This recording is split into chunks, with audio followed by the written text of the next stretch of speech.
Welcome to the work session for November 2nd, 2020. Please stand for the Pledge of Allegiance. I pledge allegiance to the flag of the United States of America and to the republic for which it stands, one nation, under God, indivisible, with liberty and justice for all. All right, Grace, please take roll call. Councilman Scaringi, Present. Councilwoman Rossanetti, Present. Councilwoman Riley, Present. Councilwoman Friedman, Present. Councilman Burns, Councilman Burns. I think he's Present. muted. Present, Okay. present. Councilman Strong, Present. President Scanlon, Present. all 7 here. Okay, Mr. Evans, are you on the line with us? I am here.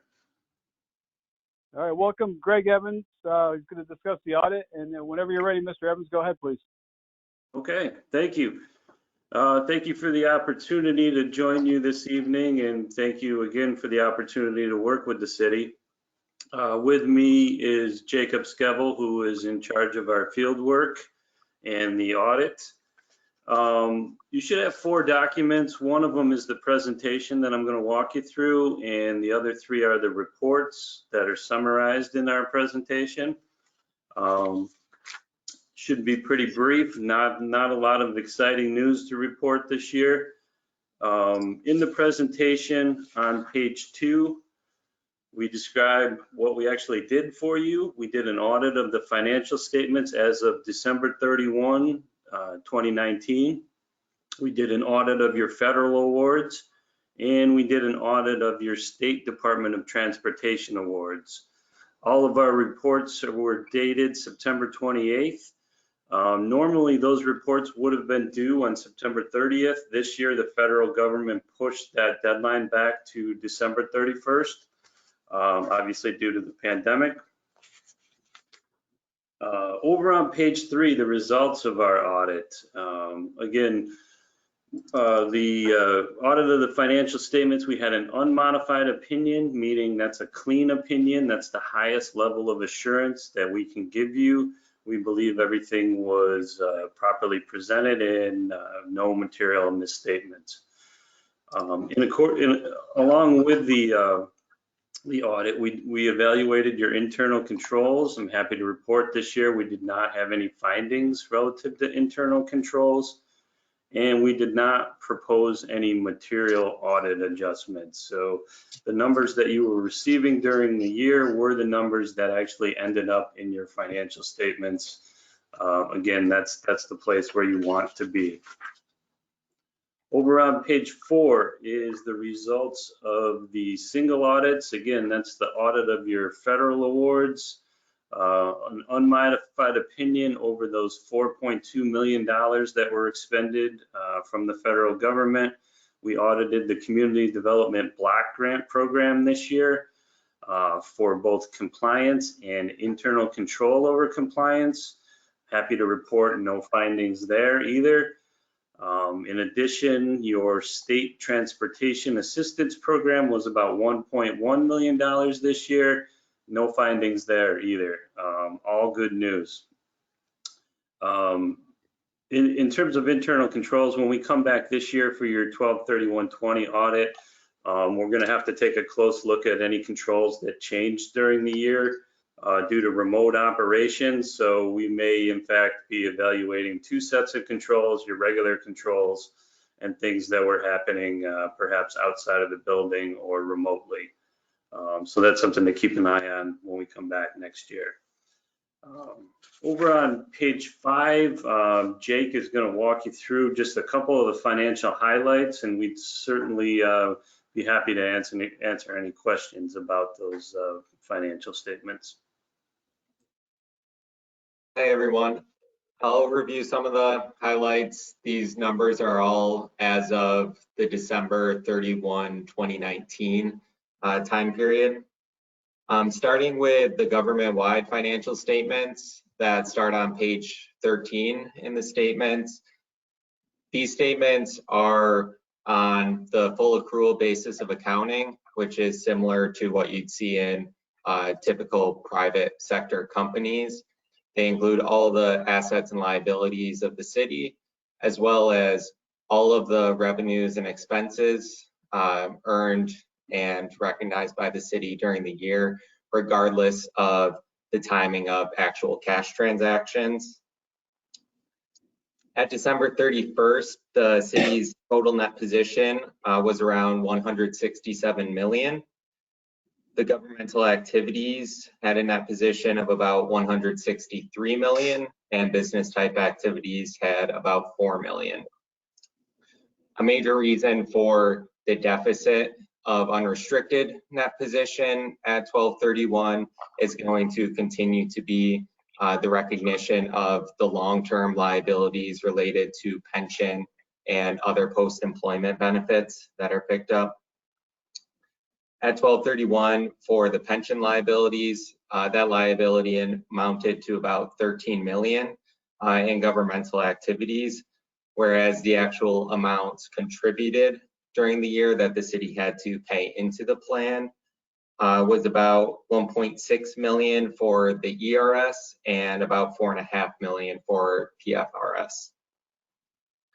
There was a beginning balance adjustment related to a prior period adjustment recorded in the joint sewer financial statements, of which the city has an asset recognized for its equity interest in that joint venture. The city has capital assets of approximately $305 million recorded at cost less accumulated depreciation on those assets at 12/31. And total long-term liabilities were around 269 million. Of that, it included general obligation debt of $182 million, which reflected net additions of approximately $57 million during the 2019 year. On to the fund financial statements, which begin on page 15 in the statements. The fund financial statements are prepared using the current financial resources measurement focus for your governmental funds. So that includes your general fund, or in the case of your proprietary funds and fiduciary funds, those are on the economic resources focus, which mirrors the government-wide statements. In the general fund, there was a fund balance increase in 2019 of about 1.1 million. That compares to a budgeted use of fund balance of about $3.2 million per the city's modified budget for 2019. This resulted in a positive variance to the budget of about $3.6 million once taking into account the encumbrances at the end of the year. The city's unassigned fund balance is $12 million. That represents about 20% of the 2019 expenditures for the general fund. So that is a healthy position to be in. That proves to be critical, especially given the current year, as we would be expecting the city to need to tap into that built up unassigned fund balance at times like these to make whole during any revenue shortfalls. Expenditures for 2019 were about $1.4 million less than budget. The primary driver of that being employee benefit expenditures being about $900,000 under budget. And lastly, the capital projects fund will show a significant deficit fund balance amount. That's going to be driven by the about $28 million of restricted cash in the fund and a bond anticipation notes payable of about $58 million. At the time that's rolled into long-term financing, the fund will recognize the proceeds from that financing, and this should wipe out that deficit fund balance at that time. That wraps up the highlights. Does anyone have any questions on those?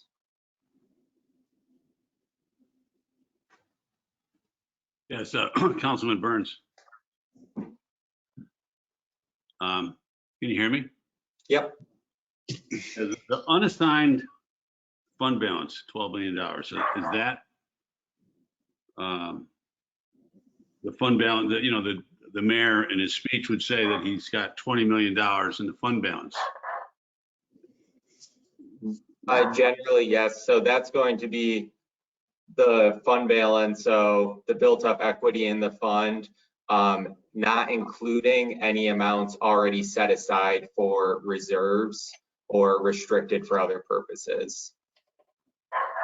Okay, so the unassigned fund balance, so if we have a surplus, in reality, so this is from 2019 and not 2020, but so the unassigned surplus, which would be the, I guess, the actual surplus, is $12 million and not the 18. Is that what we're saying? I mean, if we have a fund balance of 18, but 6 of that million is assigned to something, like I know that we paid for the parking ramp, which was about $1.5 million, I guess, of the fund balance. So I'm just confused now about the fund balance when I'm 18 or 20, and now you're saying that the unassigned money is only $12 million. So the 12 million is really your savings account. So that you can do whatever you want with it. The other amounts, the assigned amount is typically money that you've appropriated for the budget for the following year. And then you have a restricted amount of about 6 million. So that's amounts that you've committed to other projects in most cases. And then also you have about $2 million of non-spendable, which is by definition just related to assets, which are inventory and prepaid expenditures. Mm-hmm. So you wouldn't be able to spend those, okay. As the definition would tell you. So the 12 million is really what you're looking for in terms of you can do whatever you want with it, Okay, and so the budget that we just passed, I'm told we're spending $2 million of the balance. Is that $2 million of the unassigned fund balance, which then would leave us 10 million? Does that make sense? Or it would be, yeah. So your budget you're passing is for 2021, and obviously we're not to the end of 2020 yet, so we don't know where your land at the end of 2020. But at the end of 2019, yes, that 2 million would be coming out of the 12 million that you have there. Okay, which leaves 10. Okay, hey, thanks very much. Absolutely. Joe, let me clear this up for you, Joe. So when the mayor's referencing a fund balance, he's talking about restricted and unrestricted. He's putting those together. Right. Okay, but I didn't, realize that, so I got it now. All right. Thank you. All right.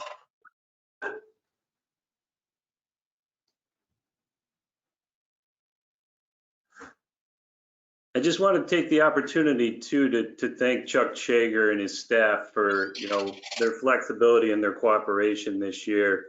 We did this entire audit remotely due to the pandemic.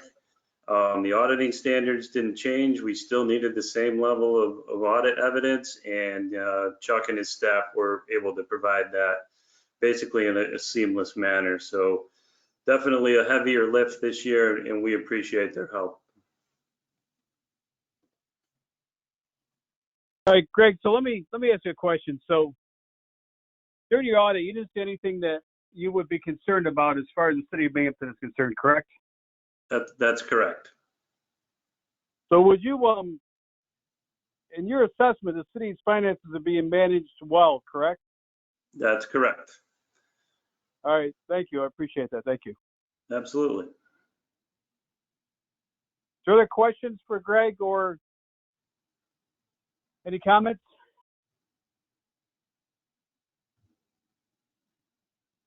All right, Greg, and I apologize. I lost your boss's name there, but I apologize. But thank you both for the presentation. Absolutely. We appreciate your Thank time you. this year. Thank you. We appreciate it. Yeah, thanks very much. Everyone. Okay. Thank you. Thank you. You're welcome. Good night. Let me get back to my agenda here, because I forgot where we were.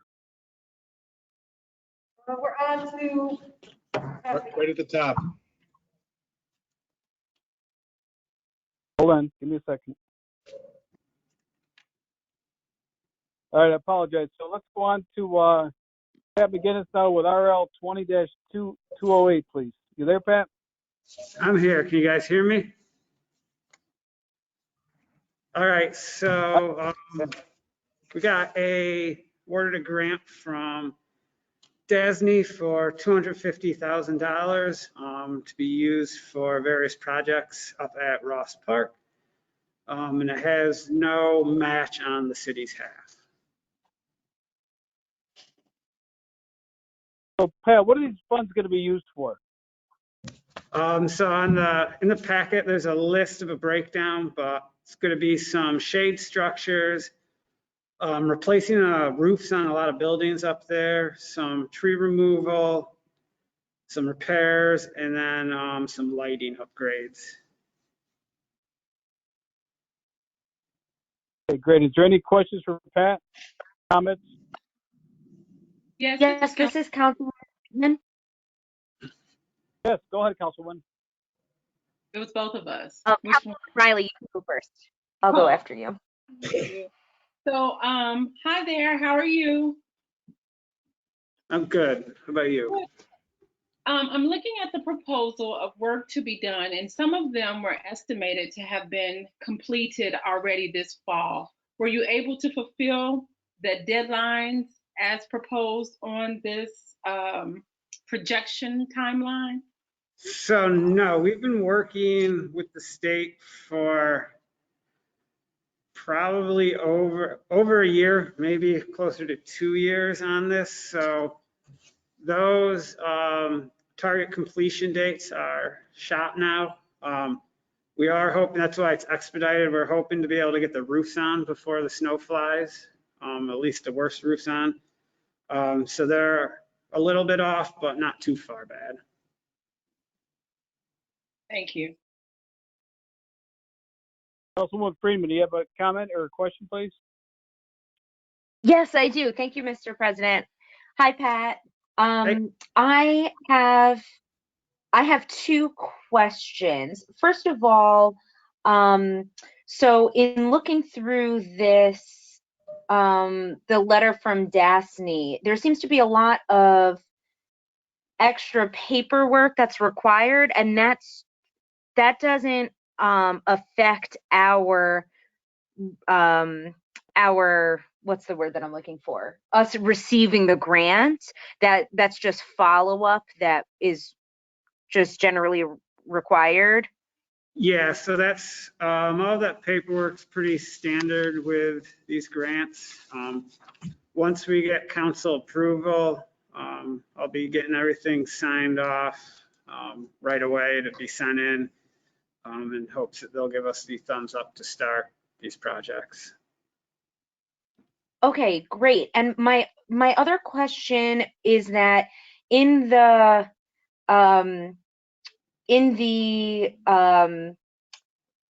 agenda for this meeting, it says that there's 14 pages worth of documentation for this grant, but I only see relevant information up to page 7, and then it appears that pages 8 through 14 have to do with later legislation. So I just want to make sure that we're not missing any information here that was supposed to be included but was accidentally replaced by No. this other legislation. Grace can answer that. Councilwoman Frieden, that was a mistake on our end. It must have just got mixed in there incorrectly, so that was all for his RL. Yeah, my paperwork that I submitted ended with the proposed budget on page 7. Okay, so the last 7 pages, that's just a duplication. It's not accidentally replacing anything. Those last 7 pages should go with RL 20-207. Right. And I think they are there as well. So Then it was just, I guess, a duplication. Was multiple times. Okay. Yeah, that's fine. I just wanted to make sure that we weren't missing any information. All right. Thank you. Well, Other questions on RL 20-208? Yeah, it's Joe Burns again. hey, Go how are you? ahead, Joe. Hi, Pat. This is totally not having anything to do with this, but any word on the carousel being moved? So we are still waiting for some approvals from New York State on that. They've approved part of the project. We're waiting for the next part to be approved. Okay, does it look good or think it'll happen? So planning really knows more than me, but I can't see any reason why not. We're trying to protect a historic structure. Right. And that's, right in the boundaries of what they want done. So, Okay, all right, thank you. yeah, no problem. Any other questions for Pat? All right, Pat, thank you. No problem. Take care. All right, RL 20-211, John Paddock. Yes, this is to amend the 2020 building equipment maintenance budget, looking to transfer 10,000 into the equipment repairs and maintenance line, 5182.54620. Basically, we've got some lighting issues on Upper Court Street, and we also have an issue at Ely Park. So need to get those 2 issues corrected and repaired. And the second part of this is to transfer $8,693.12 into the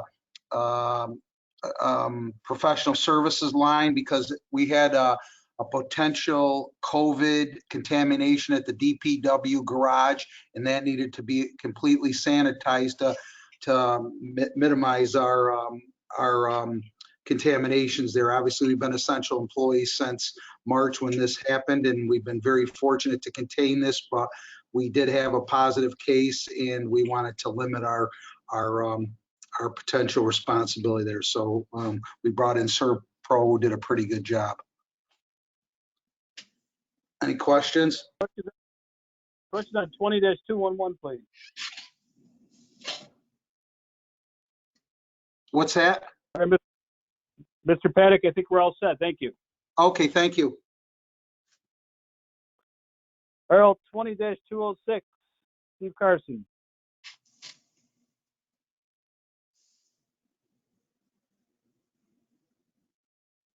Grace, is Steve out there? He is on there, but it looks like he's muted. Can you hear me now? Yes, we can. Okay, there we go.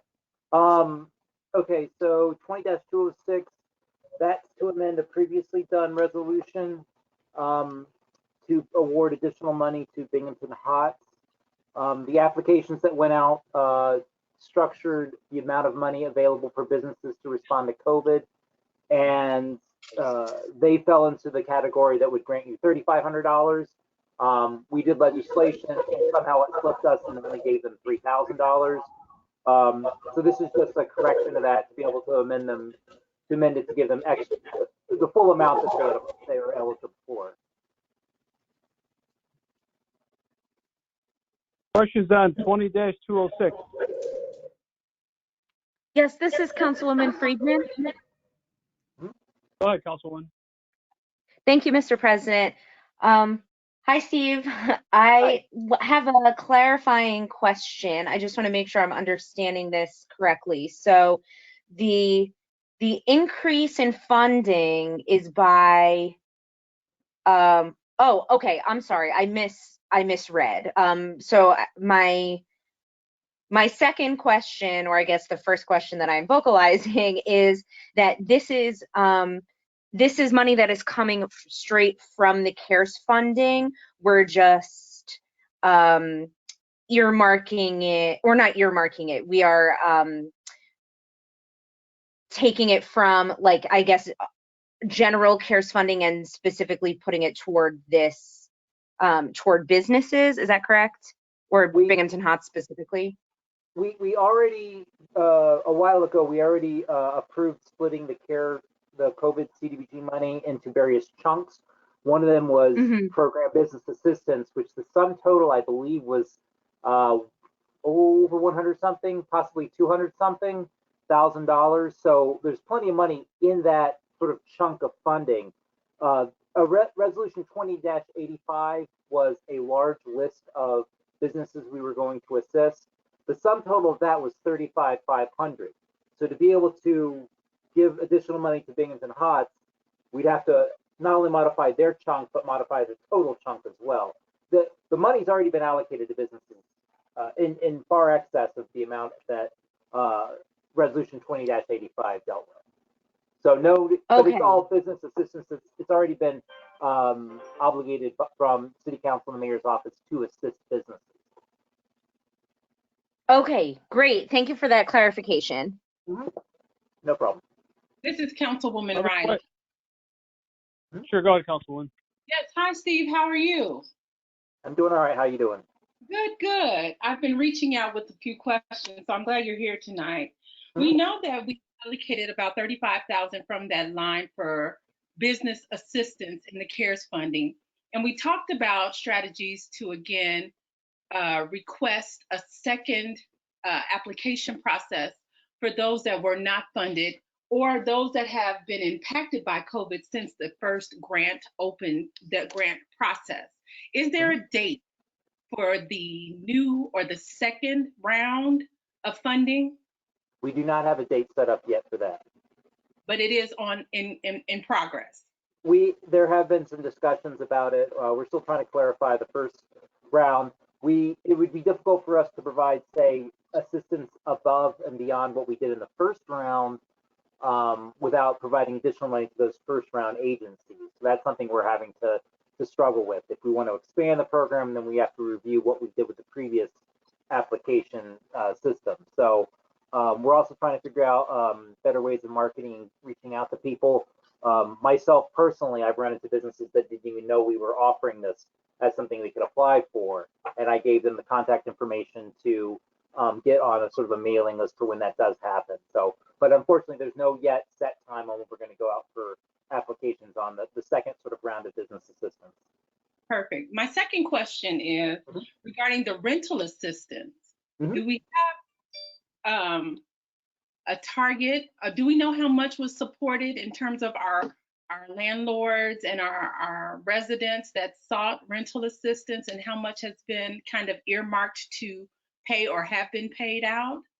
Yeah, the City Council and the Mayor's office approved roughly $250,000. Actually, it might be specifically $250,000 for rental assistance and another $250,000 for mortgage assistance for homeowners. Those programs are active. We have started those programs. There's also about $477,000, I think, in ESG COVID rental assistance, which targets a similar type of demographic, but it's got its own rules, and right. It's one of those things of all the programs, the strictest qualifications where someone's going to be directed to. So all three of those programs are active and going. We've not gotten any applications for the CDBG rental assistance. Probably because it's a sort of a smaller window that someone would qualify in where they wouldn't qualify for ESG.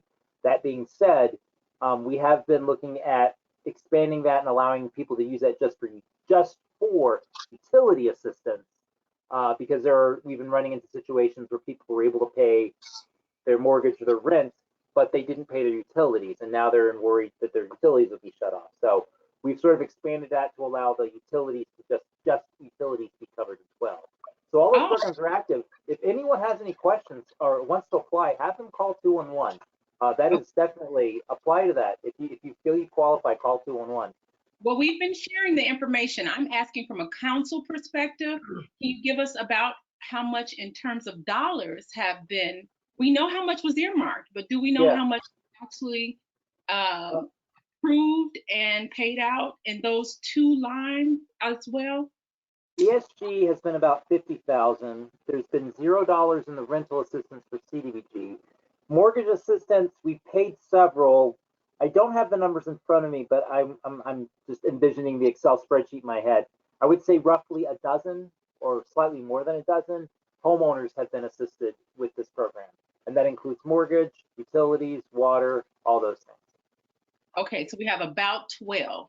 So we can continue to support and highlight these these support mechanisms to our constituents that are in need, correct? Yeah, absolutely, absolutely. If someone calls and they want more information, have them call 211. If they just want to know a little bit of information about the program, I could probably answer some questions, but the easiest thing is to call 211, see if they qualify. Perfect. My last question. Did we receive another allocation? Yes, Okay. we've received another round of ESG and CDBG COVID allocations. I expect to do the first public hearing for that at the same time you guys have your next work session. So we'll probably have a virtual public hearing for that next round of funding. We can take a little bit of time with this simply because we've not used up the first round of funding. So it's not like it's such in demand that people have used up the money very quickly. So we have time to make sure we put this money exactly where the public needs it and the public wants it to go. So we're at that beginning stage of that. I'm expecting to have CDAC make a recommendation probably sometime in December. So this would also be a good time for council people to submit their innovative strategies and ideas they may have heard for CDBG as well as ESG funding from other areas, right? Sure, absolutely. Remember, CDAC is just an advisory body. I would strongly encourage the city council members have any ideas, talk to the mayor's office because he'll be the one who's presenting the budgets and the proposed projects. So you can definitely go through CDAC as well, but you know, you can probably communicate much more easily with the mayor directly. But yeah, either way will work. Thank you so much, Steve. I appreciate it. No problem. Other questions on 20-206? Oh, and I would like that expedited, please, if possible. We will expedite that, Steve. No Okay, problem. thank you. All right, hearing no more. Let's go to 20-207, please, Steve.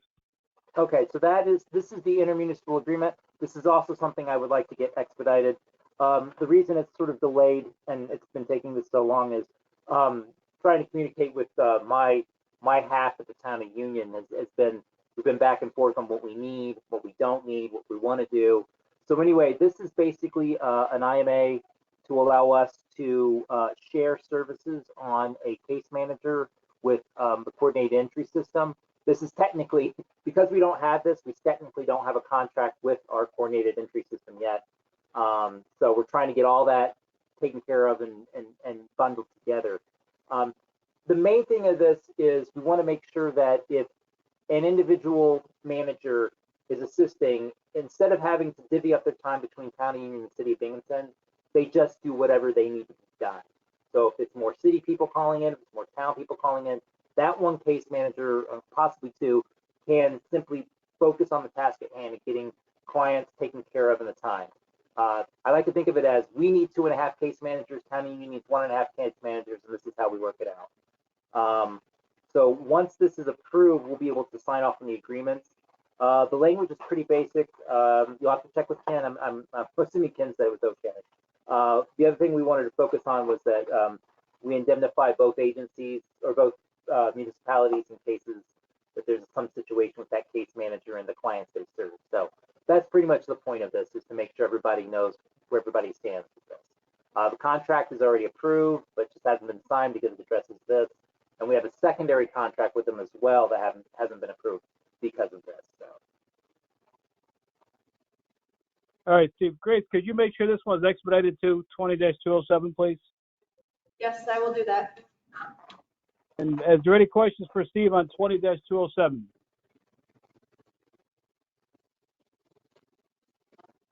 Thank you, Steve. Thank you very much. On the Ken Frank with 20-212, please. Good evening, everybody. We spoke about this briefly during my budget presentation. Our outside legal services fees are going to be well in excess of the budget this year. That's primarily due to a number of cases in which my office are actually factual witnesses in the cases. So we need to use the services of outside counsel. And in some cases, it's just for specific expertise. Any questions?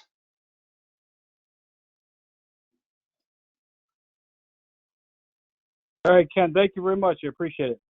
Thank you.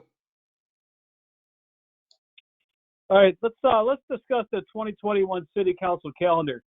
I requested we delay this until after the budget, so obviously the budget now. So let's talk about the calendar. If you have any concerns, speak up, please. Any recommendations, please speak up now. Yes, this is Councilwoman Friedman. Yes. Thank you, Mr. President. So Lee and I spoke about this, but in September, there are two meetings. The September 7th and 8th meeting conflict with a Jewish holiday, Rosh Hashanah. It's a very important Jewish holiday, and since those two meetings come after a 3-week break instead of our normal 2-week break, I would suggest that we move those meetings maybe 1 week earlier. So there will still be 2 weeks in between those meetings. So if we move them from, let's say, September 7th and 8th to August 30th and September 1st, then there will still be 2 weeks in between, and there will be no conflict with the Jewish holiday. Councilwoman Freeman, we certainly can accommodate that, and we will. So Grace, make a note, please, to change those dates. I will do that. Thank you. Any And other questions? Go ahead, please. I was going to say, there's another smaller Jewish holiday that is also in conflict. So Rosh Hashanah is one of the most important Jewish holidays of the year. I personally do not work on Rosh Hashanah. There's another Jewish holiday, Sukkot, that's on September. It starts on September 20th. So the thing with that is that I personally do work on Sukkot, but I don't know if that's something that we might also maybe want to change, just in case we have any Jewish constituents that might want to attend meetings. I don't know if that's a consideration we want to make. I personally will be able to work on that holiday, though. Does anyone have any comments or concerns about what Councilwoman Freeman is saying? If we leave it Monday, Wednesday, then I would say if that was a work session, maybe we would do that. But for a business meeting. But if it's a work session and Councilman Friedman's going to work on that day, then I think we would probably leave that one, in my opinion. Anyone have a concern with leaving that date where it is? All right, Councilwoman Freeman, if you're going to work, we will work that day and we'll leave that date alone. Mr. President. Okay, that's okay. Yes. Thank you, Mr. President. As it relates to the month of September, there's Yom Kippur, Rosh Hashanah. We also need to keep in mind of our Deputy Corporation Counsel, Sharon Sorkin. So we may need to take her into account with that as well. All right, let's as it relates. Yeah, no, that's a good point, Joe. We'll leave that one alone as is. Great. Can you check with Ms. Sorkin and see if it's an issue with her, if it's a problem? Please. Talk to her tomorrow. All right, thank you. Can I throw out a question? So if we're going to move the meetings to the August 30th and September 1, then we're going to skip the next week. Are the next set of meetings on the 13th and the 15th, or the 20th and the 22nd? Because you're going to have to build that 3-week gap in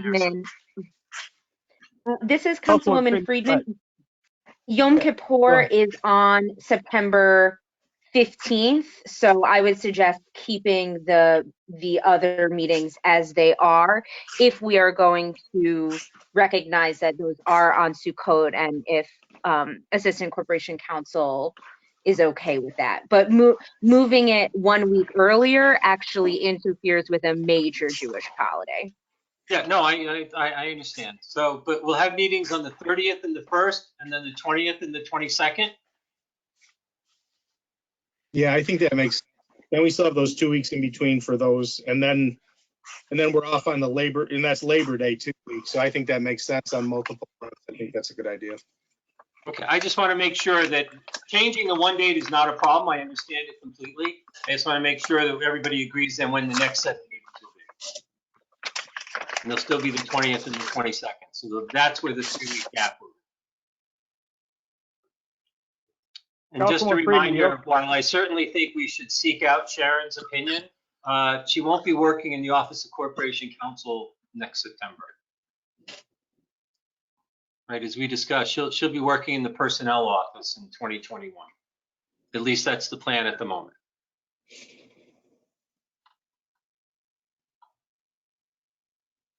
Councilman Freeman, are you all right with those dates?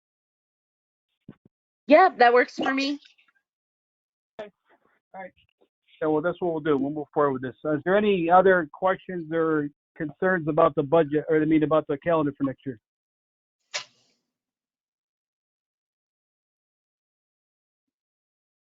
It was suggested we change the business meeting till 6 o'clock so it coincides with the work session. What's your thoughts on that? Let me hear your thoughts on that, please. Does anybody have an opinion on that? I do. I would like to do that. I think it makes them even. I think even the last 2 weeks, I think 5:15 for everything would be too early, but it worked, this last month, and it kind of gets us rolling and gets us out of there. So I think that would be way too early, but I think 6:30, in my opinion, is, I don't want to say too late, but it creates an awkward time in between most of the time.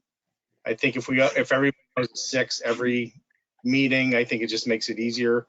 And once you get back, hopefully down to City Hall, I mean, we were at a lot of planning meetings, and there were a lot of planning meetings before COVID, and those are at 5:15. And if people need to get there, they get there if it's important to them. So at 6 o'clock, it should be no problem for people to get down there. So that's just my thought, that I like having them both the same.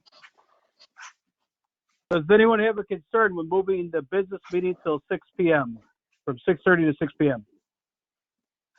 This is Councilwoman Friedman. I wouldn't say I necessarily have a concern, and if that's what everyone wants to do, I'm perfectly happy to do that. I personally prefer I prefer for the meetings to start at 6:30, but that's just because I feel less rushed after work when I get out at 5 o'clock, but certainly that's not something I feel particularly strong about. So I'm happy to be outvoted on this one, but I just wanted to voice my personal opinion. Does anybody else have an opinion on this? This is Councilwoman Riley. I don't have any opinions about changing the time, but I just want to make sure we market and broadcast this as soon as it's decided, so that our people that phone in and or watch are aware of this change. For everybody on council, your annual calendar is something, it's kind of built into the code with an understanding that it can change based on holidays. The meeting time is actually built into your code. So if we're going to amend that, we need to amend the code. And we can do that at a subsequent meeting. And that will be part of letting the public know as well. My personal opinion, Mr. President, this is Councilwoman Resinati. I mean, I don't have a strong opinion, either, 6 or 6:30 would work, but I do think for consistency, to say 6 o'clock for both work session and business meeting, I think I would prefer it. I would prefer it that way, but again, it's, I don't feel strongly about either way. I'm not hearing a lot of strong opinions out there. I guess we can put this to a vote. And that's probably, obviously, the way to do it. Majority would, and I don't have a strong opinion either on this. I really don't. So let's put this to a roll call vote and put this to bed if we can. So Grace, can do a roll call vote to see what if let's do the vote on moving the business meeting to 6 p.m. from 6:30 to 6 p.m.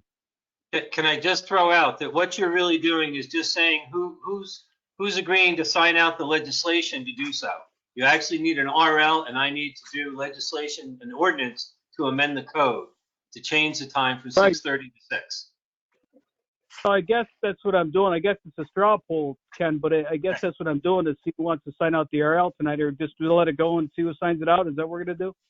Yes, that's fine. But Okay. I just want to All make right, it clear, you're not deciding, you're not voting on it tonight. You're voting on whether or not to bring it to the floor so you can vote out on it at a business meeting. I guess at this point we can decide.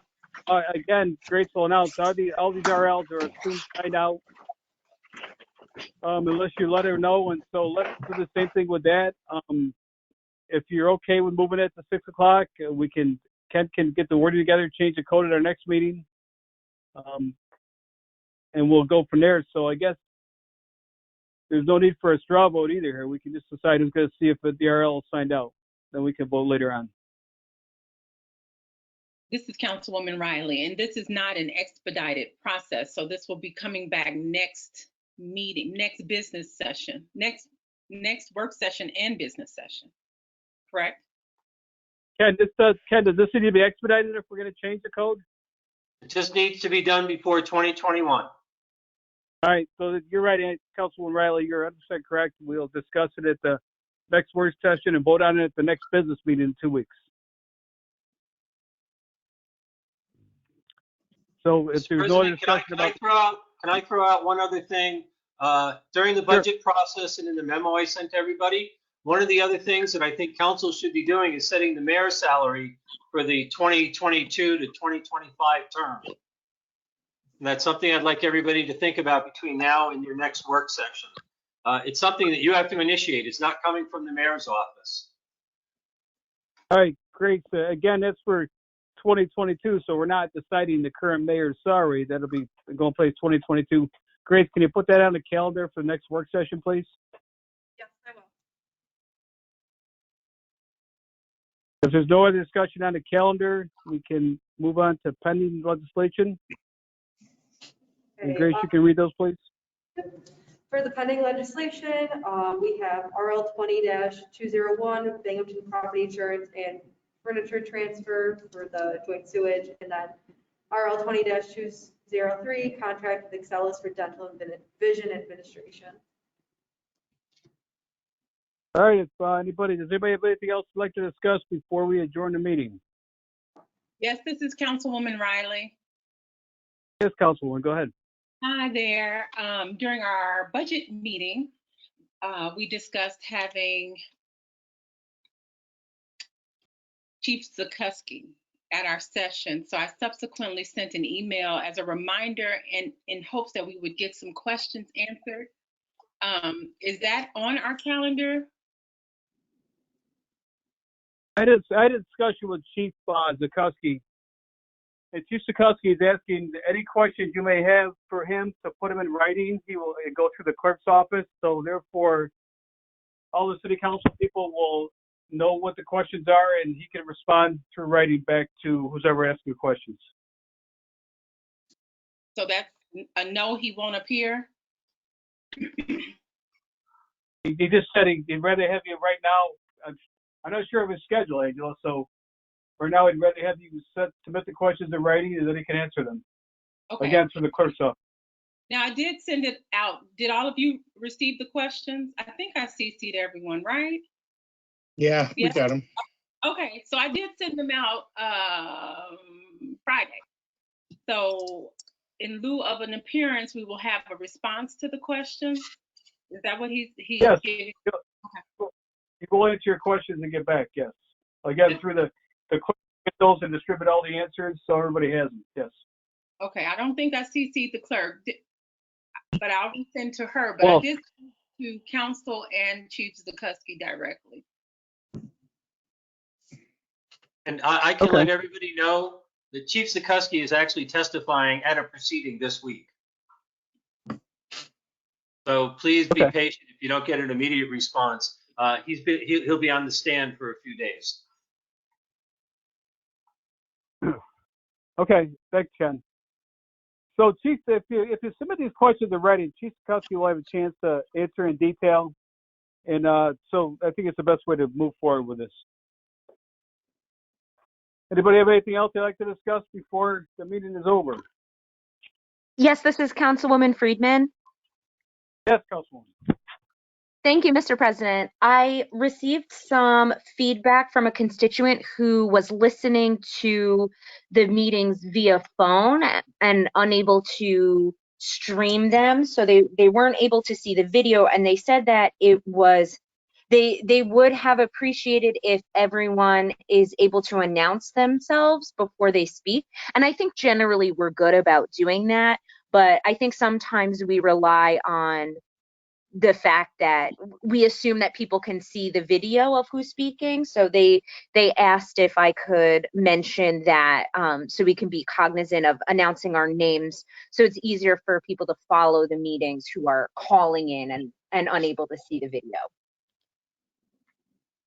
Okay, Councilwoman, thank you. Thank you. Yep. Anything else anybody like to discuss? Yes, this is Councilwoman Riley. One more thing. I just wanted to share Yes. with my fellow council people. Oh, I'll just send an email, but there was an update regarding the NICOM membership. There's a training coming up in an ongoing process to develop new and existing council members. So once we get that information, I'll definitely share it with you guys if you're interested. Just FYI. All right, thank you, Councilwoman. That's it. Thank you. Okay. Is there anything anybody else want to discuss before we sign off? I'll take a motion to adjourn the meeting, please. So moved. Second. Need a second. All right, we're adjourned. Thank you. Good night. Good night. Good night.